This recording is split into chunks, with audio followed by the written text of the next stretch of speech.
Assalamualaikum warahmatullahi wabarakatuh. Selamat pagi. Untuk hari ini kita sudah masuk ke pertemuan 5, yaitu tentang pengenalan jaringan komputer. Nah, selanjutnya, apa sih jaringan komputer itu? Di sini ada pengertian jaringan komputer. Menurut Arifin, jaringan komputer merupakan kumpulan beberapa komputer yang dihubungkan satu dengan lainnya dengan menggunakan protokol komunikasi jaringan. Jaringan ini memerlukan media transmisi tertentu untuk dapat saling berbagi informasi.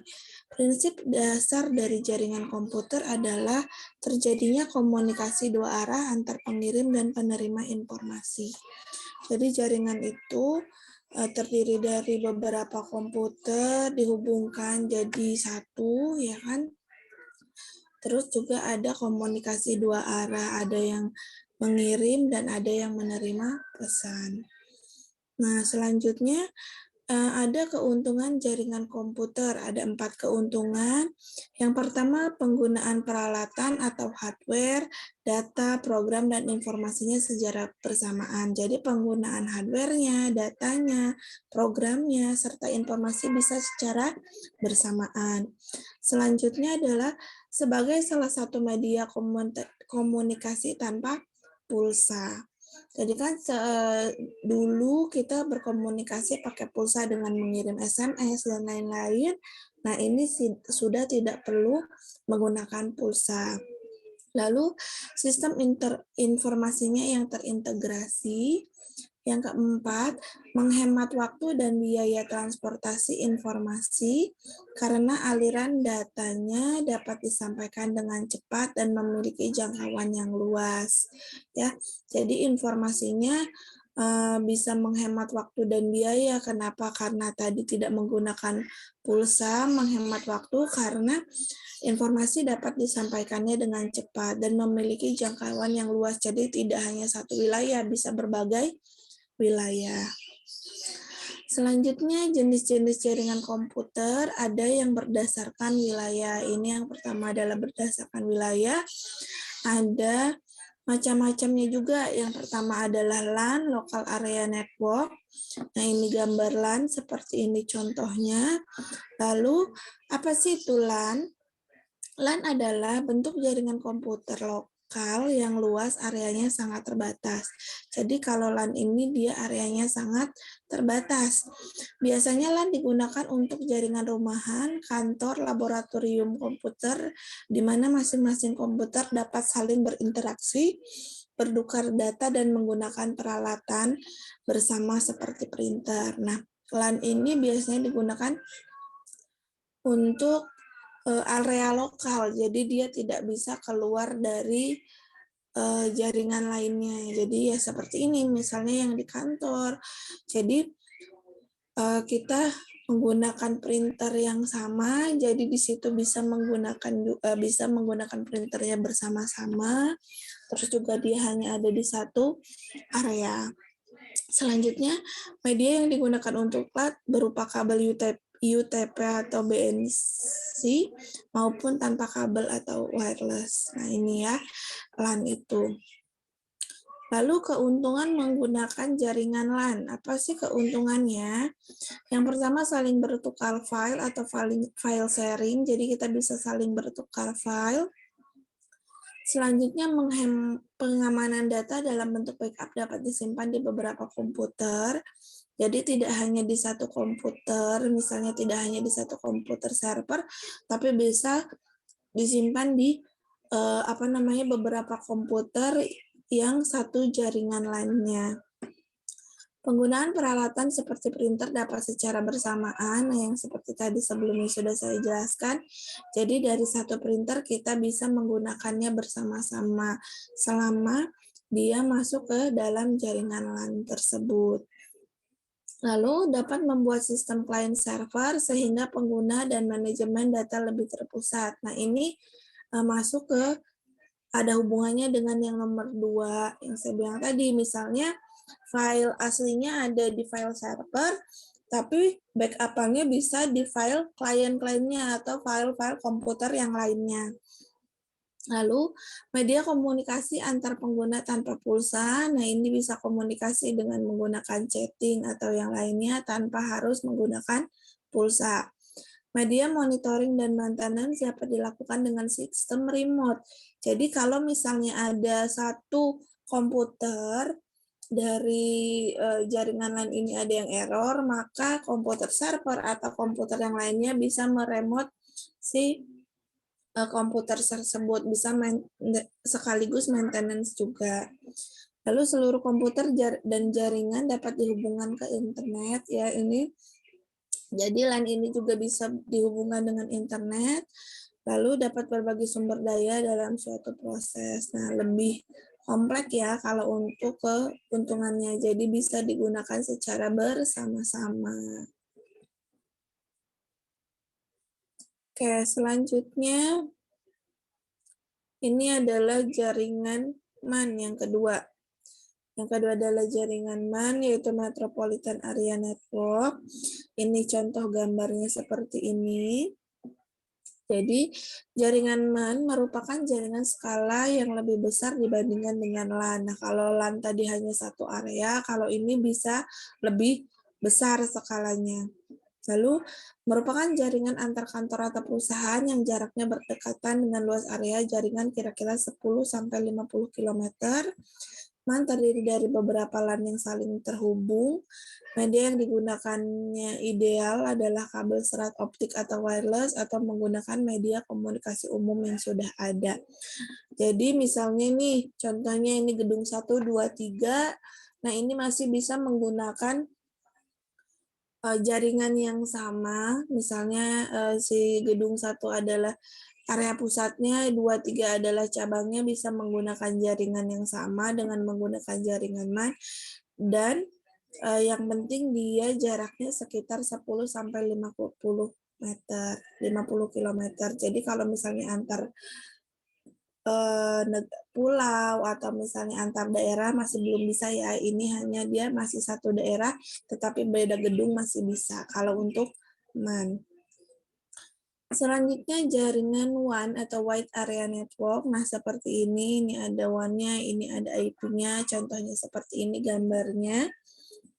Jadi, WAN adalah bentuk jaringan komputer dengan skala yang sangat luas berupa jaringan komputer antar kota, pulau, negara, bahkan benua.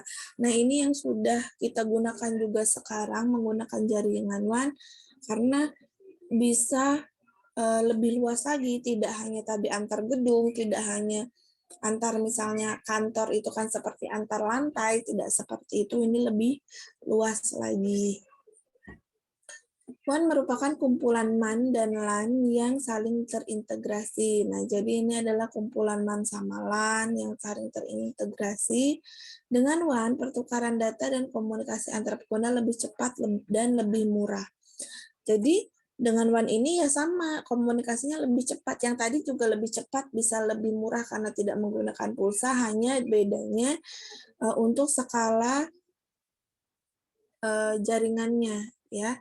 Lalu implementasi WAN menggunakan teknologi yang canggih seperti satelit dan gelombang elektromagnetik transfer data dengan kecepatan tinggi seperti SDN, DSL, dan teknologi stasiun bumi mikro atau VSAT. Nah ini, kalau yang tadi menggunakan kabel untuk LAN dan MAN, nah sedangkan ini dia menggunakan satelit dan gelombang elektromagnetik, bedanya. Kumpulan WAN membentuk internet working yang biasa dikenal dengan istilah internet. Nah, inilah istilah yang kita gunakan yaitu internet, tetapi dia termasuk dari jaringan WAN atau wide network area. Nah, wide area network. Kita lanjutkan. Selanjutnya adalah yang berdasarkan konfigurasinya. Kalau tadi kan berdasarkan daerah, sekarang berdasarkan konfigurasinya. Yang pertama ada peer-to-peer. Nah, apa sih peer-to-peer itu? Nah, konfigurasi ini digunakan pada jaringan dengan jumlah komputer yang sedikit, di mana masing-masing komputer memiliki status kedudukan yang sama dan tidak memerlukan sistem yang terpusat. Nah, kalau ini sistemnya yang sama, jadi dia tidak ada servernya, jadi semuanya statusnya sama. Pertukaran data dapat dilakukan dengan sistem sharing, sama seperti yang tadi. Tiap komputer dapat menggunakan perangkat printer bersama dengan sistem printer sharing. Jadi bisa di-sharing juga printernya. Ini contohnya untuk yang peer-to-peer. Nah, di sini ada kan Windows 2000 Server, di sini Windows XP Professional 98. Nah, apapun dia Windows-nya masih bisa menggunakan jaringan yang sama, bisa saling ambil data dari berbagai komputer, dan kalau misalnya di sini ada printer, bisa juga digunakan bersama-sama. Selanjutnya, kelebihan peer-to-peer. Yang pertama, implementasinya murah dan mudah. Yang kedua, tidak memerlukan software administrasi jaringan khusus. Nah, seperti contohnya tadi, menggunakan software apapun bisa, karena dia hanya berbagi file ya. Jadi dihubungkan dengan jaringan yang sama, tidak membutuhkan administrator jaringan. Nah, ini tidak membutuhkan karena tadi kedudukannya dia sama, jadi tidak perlu ada administrator jaringannya. Tetapi ada kekurangan juga untuk peer-to-peer. Apa kekurangannya? Yang pertama, tidak cocok digunakan untuk jaringan dalam skala besar karena administrasi menjadi tidak terkontrol. Nah, ini tidak bagus untuk yang besar, jadi mungkin dia jaringannya kecil, hanya satu ruangan, seperti itu. Tiap user harus dilatih untuk menjalankan tugas administratif agar dapat mengamankan komputernya masing-masing. Nah, karena tadi kedudukannya sama, tidak ada server, jadi tidak ada backup file di servernya misalnya, atau di komputer yang lain. Jadi harus menggunakan atau harus menjaga keamanan komputernya masing-masing itu dari virus atau dari apapun itu. Yang ketiga, tingkat keamanannya rendah. Nah, ini tingkat keamanannya rendah karena bisa saja filenya diambil sama temannya atau yang lain karena kedudukannya sama, tidak ada server, tidak ada yang mengendalikan. Selanjutnya, semakin banyak yang di-share akan mempengaruhi kinerja komputer. Nah, ini semakin banyak yang di-share, bisa saja komputernya semakin lemot kinerjanya atau semakin lama untuk si komputernya. Yang kedua yaitu klien atau server. Di sini, nah server adalah atau penyedia jasa adalah komputer yang memberikan layanan untuk komputer klien. Layanan ini bisa berupa data, akses, atau bahkan multi-service seperti file server, mail server, dan web server. Jadi, si server ini adalah file utamanya atau komputer utamanya. Ya, jadi dia kepalanya lah istilahnya gitu. Lalu klien atau workstation adalah komputer yang menerima layanan atau fasilitas yang disediakan oleh komputer. Nah, jadi contohnya gini, kalau si server ini dia menge-share file, nah si kliennya ini bisa mengambil filenya.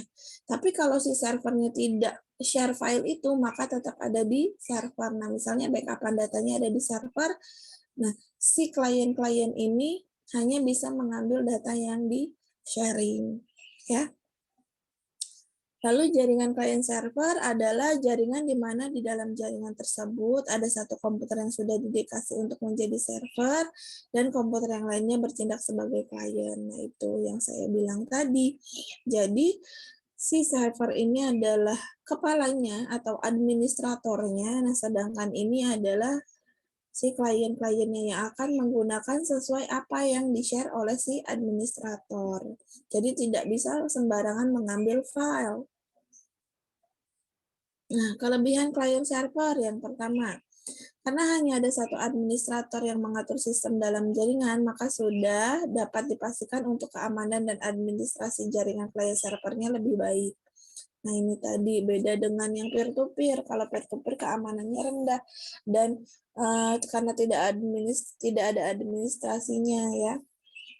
Lalu, server tidak terbebani sebagai workstation sehingga memiliki kecepatan akses yang lebih tinggi. Nah, iya, server ini biasanya hanya digunakan untuk menyimpan file, terus berbagi file tidak digunakan oleh si programmernya atau misalnya gitu. Jadi yang akan bekerja itu si klien-kliennya. Nah, server ini hanya untuk menampung data, menampung informasinya saja. Yang ketiga, semua data dapat di-backup karena dikontrol terpusat dilakukan oleh server. Nah, iya, karena tadi ada administratornya, ya seperti yang saya bilang, semua data itu ada di server. Nah, si klien-klien ini hanya bisa mengambil data yang di-share, jadi backup datanya tetap aman. Nah, namun ada juga kekurangan dari client server. Tidak hanya kelebihannya, tetap ada biaya operasional yang mahal ya karena kita harus menyediakan komputer server. Nah, komputer servernya ini kan harus yang dengan kapasitas yang besar, mungkin kecepatannya tinggi agar si klien-klien yang mengakses file di server ini bisa mengambilnya dengan cepat, tidak terbatas dari hard disk-nya misalnya atau batasan dari kapasitas si hard disk-nya ya. Yang kedua, komputer yang akan dijadikan server haruslah komputer yang memiliki spek tinggi. Nah, ini salah satunya. Kenapa biayanya mahal? Karena harus spek tinggi, terus hard disk-nya juga harus besar karena dia menampung semua data. Lalu yang ketiga, karena yang mengatur hubungan antar server dan workstation adalah server, maka apabila server mengalami gangguan, seluruh jaringan akan terganggu. Nah, ini juga yang saya bilang, karena semua file atau semua data ada di server, apabila servernya ada masalah, ya sudah, klien-klien itu tidak bisa bekerja, semuanya terganggu jadinya pekerjaannya. Ya. Nah, selanjutnya media transmisi kabel dan nirkabel. Ada apa saja di media transmisi ini? Ini adalah salah satu masuk ke jaringan komputer juga ya. Nah, ini media transmisi. Menurut si Arifin, si media transmisi ini si jaringan komputer ini memerlukan media transmisi untuk menghubungkan satu komputer atau terminal dengan komputer atau terminal lainnya. Nah, jadi si jaringan komputer ini memerlukan media transmisi. Nah, lalu melalui media transmisi, data dan informasi akan dialihkan sehingga membentuk jaringan komunikasi komputer. Nah, jadi apa saja sih media transmisinya? Kalau seperti tadi contohnya, kalau yang LAN, WAN itu dia harus menggunakan kabel UTP dan lain-lain. Kalau misalnya si WAN dia sudah menggunakan wireless gitu kan, sudah menggunakan jaringan internet. Nah, media transmisi yang kita gunakan dari jaringan komputer itu ada apa saja? Nah, jenis media transmisi yang digunakan di jaringan komputer itu ada kabel dan wireless. Nah, ini yang tadi digunakan oleh LAN dan MAN menggunakan kabel, dan wireless yang kita gunakan menggunakan MAN. WAN juga bisa menggunakan wireless selama jaraknya masih sekitar 10-50 km ya. Nah, kabel wire network adalah jaringan komputer yang menggunakan kabel sebagai media penghantar. Nah, jadi si yang menggunakan kabel adalah wire network yang menggunakan kabel penghantar. Contohnya tadi adalah LAN yang menggunakan kabel penghantar ya. Lalu wireless. Wireless adalah teknologi tanpa kabel.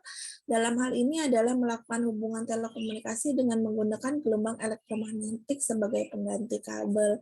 Nah, ini sudah digunakan di MAN sama di WAN, tapi kalau si MAN ini dia masih menggunakan wireless biasa karena jaraknya masih antar wilayah. Nah, sedangkan si WAN tadi sudah menggunakan gelombang elektromagnetik dan juga dia sudah menggunakan satelit. Jadi lebih luas lagi untuk penggunaannya. Oke. Yang pertama ini adalah jenis-jenis dari kabel, yaitu ada koaksial. Kabel ini sering digunakan untuk antena televisi dan transmisi telepon jarak jauh. Konektornya adalah BNC, British Naval Connector. Nah, ini adalah contoh dari kabel koaksial. Ya, nih ini bagian-bagiannya ada chopper wire, insulation, chopper mesh, ada outside insulation. Ya, ini adalah contoh dari si kabel koaksial ini. Nah, jenis kabel koaksial juga ada dua, ada koaksial baseband sama koaksial broadband. Nah, broadband itu dia kabelnya 50 ohm, ini digunakan untuk transmisi digital, sedangkan yang untuk broadband itu kabelnya 75 ohm, ini digunakan untuk transmisi analog. Nah, selanjutnya ada tipe kabel coaxial, kalau tadi adalah jenisnya, nah ini adalah tipenya. Ada tin sama ada thick.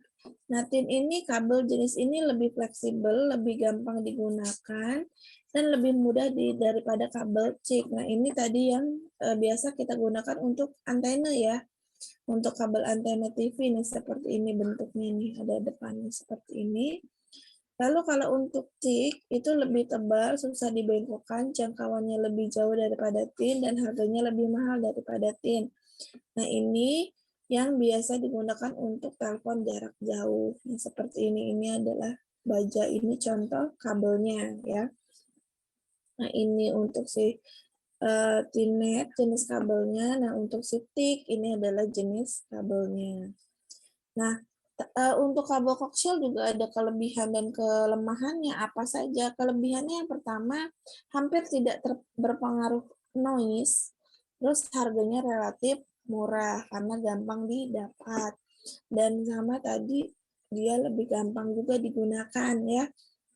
Nah, kelemahannya, penggunaannya mudah dibajak dan coaxial ini sulit untuk dipasang paling beberapa jenis ruang. Ini stick ini dia relatif murah, tapi dia juga sulit dipasang untuk beberapa jenis ruang. Mungkin karena dianya tebal ya tadi ya seperti ini, lebih tebal dan susah dibengkokkan, maka untuk ruangan yang mungkin butuh membengkokkan kabel itu agak sulit.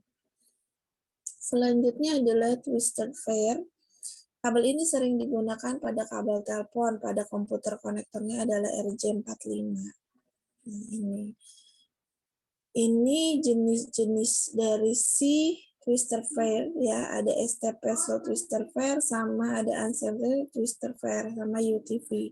Bedanya apa? Bedanya kalau untuk STP di dalamnya adalah satu lapisan pelindung kabel internal yang fungsinya melindungi data dari gangguan pada saat ditransmisi. Nah, ini mungkin ya nih. Yang silver ini adalah kabel pelindungnya atau si pelindung kabelnya. Kalau UTP tidak memiliki lapisan pelindung, jadi dari si lapisan luar langsung masuk ke si kabelnya. Kalau si ini kan nih masih ada serabut-serabut ini sama yang silver ini untuk pelindungnya. Selanjutnya kelemahan dari si UTP yang pertama, harganya relatif paling murah di antara kabel jaringan lainnya. Terus mudah dalam membangun instalasi, ini kelebihannya. Tetapi tetap sama ada kelemahannya, yaitu jarak jangkau hanya 100 meter dan kecepatan transmisinya relatif terbatas, hanya 1 Gbps. Terus mudah terpengaruh oleh noise atau gangguan. Itu kelemahan dari UTP karena tidak ada kabel pelindungnya. Ya. Selanjutnya yang ketiga adalah fiber optik atau serat optik. Di sini ada dua mode, yaitu multi mode sama single mode. Nah, multi mode yaitu penjalaran cahaya dari satu ujung ke ujung lainnya pada kabel jenis ini dapat melalui beberapa lintasan cahaya karena diameter intinya core cukup besar atau 50 mm. Nah, ini contoh dari si multi mode kabelnya.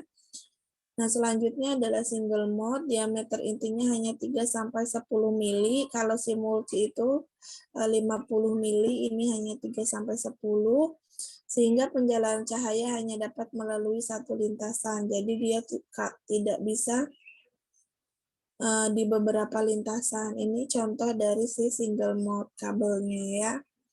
Selanjutnya ada kelebihan dan kelemahannya juga dari si single mode. Nah, di sini satu ukurannya kecil dan ringan, ini untuk kelebihannya. Lalu redaman transmisinya kecil, yang selanjutnya sulit dipengaruhi interferensi atau gangguan, dan yang terakhir bidang frekuensinya lebar. Tapi dia juga memiliki kelemahan, yaitu instalasinya cukup sulit, karena mungkin kabelnya yang kecil ya, jadi sulit, tidak fleksibel, harganya relatif mahal. Nah, harganya juga lebih mahal ya. Nah, selanjutnya ada wireless. Kalau tadi kabel, ini adalah jenis yang kedua yaitu wireless. Wireless adalah teknologi tanpa kabel. Dalam hal ini adalah melakukan hubungan telekomunikasi dengan menggunakan gelombang elektromagnetik sebagai pengganti kabel.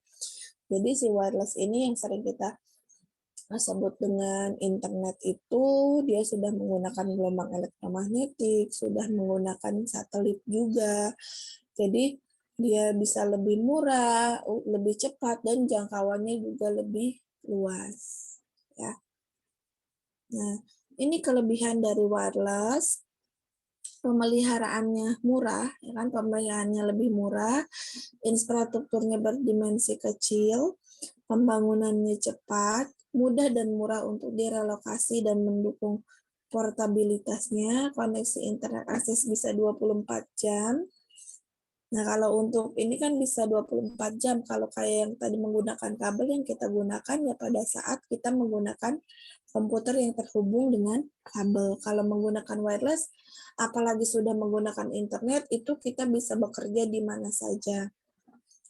Akses internetnya yang cepat, bebas pulsa telepon, ya karena internet kita sudah tidak menggunakan pulsa, ramah lingkungan, dan memungkinkan menjangkau tempat yang sulit secara geografis. Nah, ini tapi di daerah sekarang juga banyak sudah masuk internet ya di berbagai daerah di pelosok desa pun. Tapi ada kelemahannya, yaitu biaya peralatan mahal. Nah, ini biaya peralatannya dari mungkin yang si modem untuk di berbagai gedung, kalau untuk yang jaringan lebih luas lagi, membuat satelitnya itu sangat mahal. Yang kedua, delay yang sangat besar ya. Kalau misalnya jaringannya atau di beberapa daerah kan dia delay atau biasa kita sebut dengan jaringannya buruk ya. Tidak ada sinyal, kadang ada sinyal pun dia lambat seperti itu. Kesulitan karena masalah propagasi radio, nah ini kesulitan lainnya. Keamanan datanya juga kurang karena bisa diakses oleh siapa saja dan di mana saja. Terus kapasitas jaringan karena keterbatasan spektrum. Nah, ini kapasitas jaringannya juga terbatas spektrum, tergantung spektrumnya seperti apa, rentan terhadap noise atau gangguan. Ya, kayak misalnya ada hujan atau angin kencang, badai, itu juga mempengaruhi si wireless atau si internet. Nah, hanya itu yang bisa saya sampaikan di pertemuan 5 tentang jaringan komputer. Terima kasih. Ya, saya akhiri. Assalamualaikum warahmatullahi wabarakatuh.